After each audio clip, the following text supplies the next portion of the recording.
Jadi kalau tidak ada hak masyarakat mengatakan tutup TPL, ya itu tidak ada haknya. Adalah hukum yang berbicara. Jadi kalau tidak ada hak masyarakat mengatakan tutup TPL, ya itu tidak ada haknya. Adalah hukum yang berbicara. Itu harus betul-betul kita patuhi. Saya terus terang, saya adalah putra daerah. Saya miris dengan keributan ini. Sepertinya ada pihak-pihak lain yang menunggangi.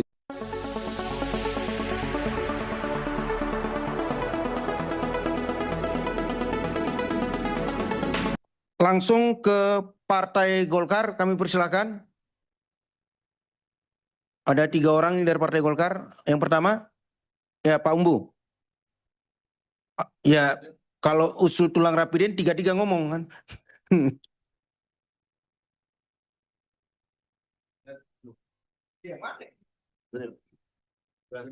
Baik, terima kasih. Assalamualaikum warahmatullahi wabarakatuh. Yang saya hormati pimpinan rapat dan juga para anggota DPR Komisi 13. Dan yang kami hormati dari Direktur Pelayanan Kepatuhan dan juga PLT Dirjen dan Penanganan HAM dan seluruh para staf dan juga dari Direktur TPL, direksi. Kami dari Partai Golkar, Dapil Sumut 1 dengan Maruli Siahaan. Tadi sudah kita mendengarkan apa yang dipaparkan oleh dari Dirjen. Ya saya pikir itu adalah langkah-langkah yang cukup bagus dan juga sudah turun ke lapangan, bahkan sudah mendata. Ada berapa tindak lanjut yang harus dilakukan, mungkin tadi kita sudah disampaikan itu, saya pikir ini bisa ditindaklanjuti Pak. Tapi berkaitan dengan kondisi sekarang, bahwa TPL juga sudah memaparkan mulai dari proses dan perizinan, termasuk juga apa yang mereka lakukan kepada masyarakat, saya pikir sudah ada di data, ya, baik kesejahteraan. Dan yang bermasalah sekarang adalah unjuk rasa yang besar-besaran. Bahkan menyatakan tutup TPL, tutup TPL. Ini juga sebenarnya ini suara masyarakat banyak. Tapi kita harus bisa membuktikan fakta apa sebenarnya yang menutup TPL ini. Ya, tadi sudah dipaparkan bahwa kerusakan lingkungan, belum juga ada yang menyangkut juga dan juga inkrah secara hukum tentang Undang-Undang Nomor 32 Tahun 2009. Kerusakan lingkungan itu belum ada. Ya, ini juga bahkan laporan-laporan yang ditangani di polisi adalah dari pihak TPL dan itu sudah ada yang sudah mendapat hukuman. Ini apakah TPL pernah dilaporkan oleh masyarakat mengenai kerusakan lingkungan? Itu dulu. Kalau memang ada dan sejauh mana prosesnya, karena apa? Menutup pabrik yang sudah mempunyai izin, pemerintah mengeluarkan izin, tidak sembarangan ini untuk mengatakan tutup. Harus ada pembuktian kesalahan secara hukum. Ini harus kita akui dulu ya. Sama misalnya seperti salah satu pabrik yang lain, kalau memang ada pelanggaran hukum berarti izinnya dicabut. Sebenarnya gampang sebenarnya kan. Izin dicabut tidak operasional. Jadi kalau tidak ada hak masyarakat mengatakan tutup TPL, ya itu tidak ada haknya. Adalah hukum yang berbicara. Itu harus betul-betul kita patuhi. Saya terus terang, saya adalah putra daerah. Saya miris dengan keributan ini. Sepertinya ada pihak-pihak lain yang menunggang ini. Ini perlu menjadi catatan buat kita dari kementerian juga. Ya, harapan saya dengan adanya TPL ini, saya pikir tadi apa yang disampaikan dengan berkaitan kerjasama dengan masyarakat, termasuk juga bagaimana membangun untuk kesejahteraan sudah dilakukan. Dan inilah keinginan kita, saya sebagai putra daerah, perusahaan yang ada di daerah itu sudah memberikan bantuan, berarti mensejahterakan masyarakat. Kemudian perlu juga kita ketahui sampai saat ini mungkin soal banjir, kerusakan Danau Toba, ini perlu dihadirkan untuk dari Kementerian Lingkungan termasuk juga ahli. Apakah berakibat banjir dan juga longsor adalah akibat daripada kehadiran oleh TPL? Ini harus ini karena ini yang dikomplain masyarakat. Dan ada 6 yang perlu diluruskan nanti dan mungkin menjadi kita sebagai anggota DPR RI pengawasan dan mungkin membentuk panja turun ke lapangan supaya bisa untuk apakah ada pelanggaran HAM. mungkin yang pertama sengketa batas lahan dan klaim tanah adat. Sudah jelas dipaparkan bahwa belum ada yang menentukan memutuskan soal tanah adat. Ya. Kemudian yang kedua, kerusakan lingkungan dan gangguan ruang hidup. Nah, ini kan terjadi benturan ini kan karena antara masyarakat mungkin masuk dan melakukan perbuatan, ya pasti kan benturan. Tapi kami harapkan dari TPL jangan terpancing, ya. Tapi kalaupun ada ditemukan melakukan perbuatan kejahatan, segera laporkan ke polisi. Itu mungkin langkah yang harus kita lakukan sehingga tidak terjadi konflik. Kemudian yang ketiga adalah pembatasan akses dan mobilitas masyarakat. Ini juga perlu dengan jelas, Pak. Tadi sudah jelaskan bahwa hanya 42 kakak di Setara Horas ya yang merasa keberatan. Tolong Pak, data-data yang 42 orang ini. Berarti apakah masyarakat yang mengaku dia masyarakat sana itu termasuk masyarakat dari situ atau numpang? Ini terus terang banyak kita lihat ini yang menjadi permasalahan dan memicu, ya termasuk unjuk rasa yang kemarin ke kantor gubernur. Kemudian yang keempat adalah intimidasi, kekerasan dan kriminalisasi. Ini juga kami dorong kepada TPL, udahlah. Kalau memang ada intimidasi dari security, ya diberhentikan sekarang. Jadi supaya kita lihat nanti kemurniannya, siapa yang memulai dan siapa mengakhiri, sehingga terjadi intimidasi tersebut.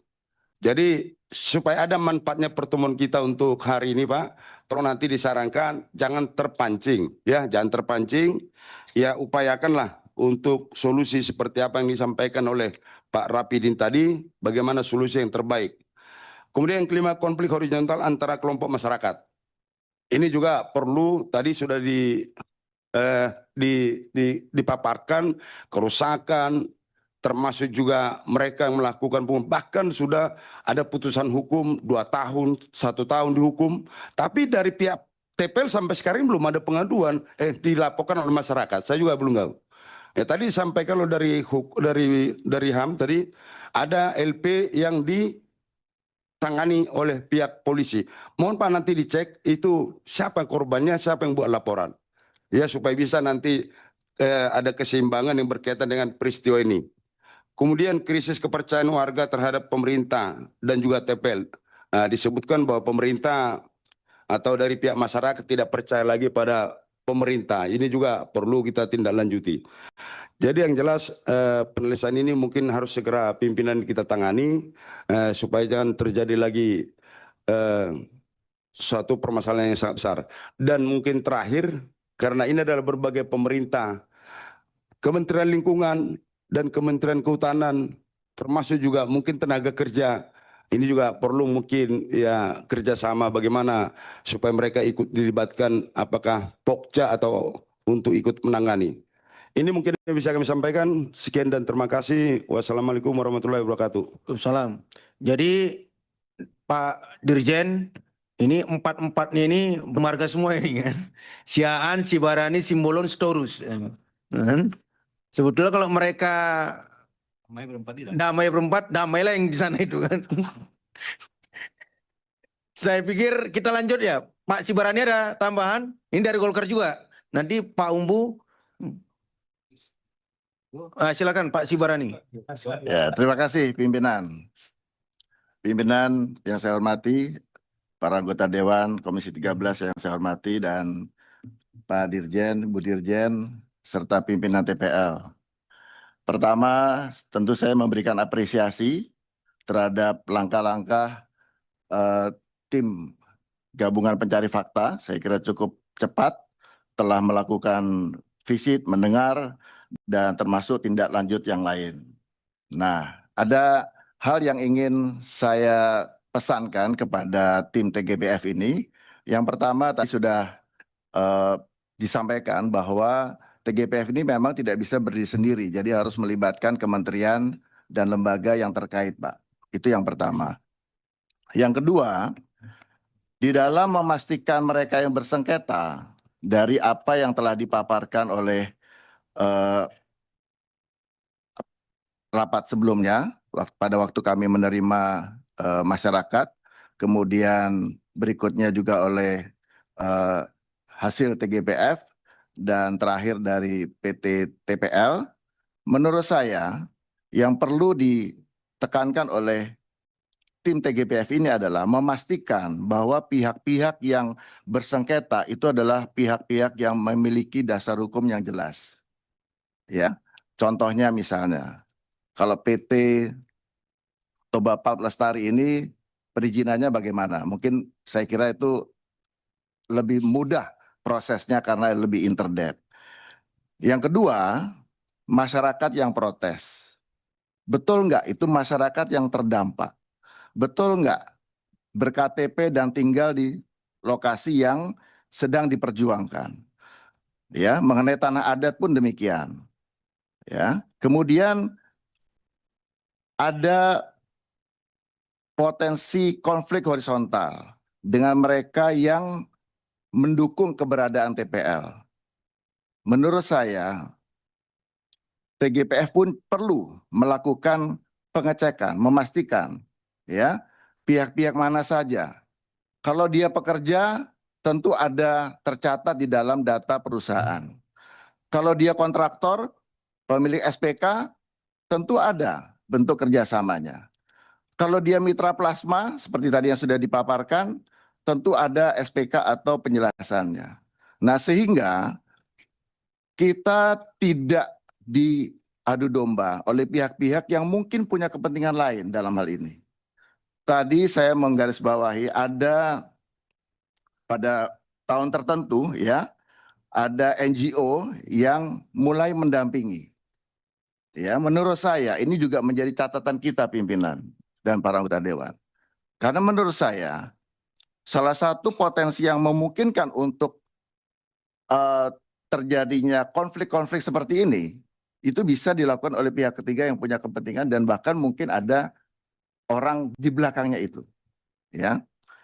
Nah, terus terang kita prihatin semua bahwa di tengah giatnya presiden membangun ekonomi bangsa dan giat mengundang investor, ya, kita dihadapkan pada kasus TPL yang telah berdiri 40 tahun lebih ini yang boleh dikatakan sepertinya tidak selesai. Ya, tapi saya melihat ada optimisme dengan TGPF dan khususnya Kementerian HAM di sini. Ya, karena ini yang pertama kali dan saya melihat peran Kementerian HAM ke depan itu juga membantu membuat kondusifnya dunia usaha atau pelaku usaha yang memiliki konflik dengan masyarakat, Pak.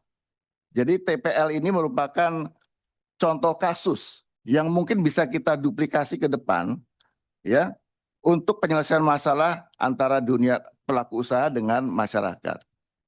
Dan kasus ini saya kira bisa membangun image negatif terhadap investasi di Indonesia. Ya, karena itu pesan saya adalah kepada pemerintah dan khususnya kepada Kementerian HAM, penyelesaian TPL ini harus win-win solution. Di satu sisi masyarakat yang mengeluh, yang membutuhkan pekerjaan juga harus tetap didukung. Ya, di sisi lain perusahaan terus memberi manfaat kepada masyarakat dengan memberikan pekerjaan, lapangan pekerjaan, mitra plasma, kontraktor, dan saya kira itu juga menghidupi kota dan kabupaten yang ada di sekitar perusahaan, karena ini perusahaan yang sangat besar. Yang kedua, pemerintah daerah telah juga menerima pajak dan retribusi, bahkan di tahun tertentu kalau tidak salah mendapatkan penghargaan dari salah satu kabupaten, ya, sebagai pembayar pajak terbesar, ya.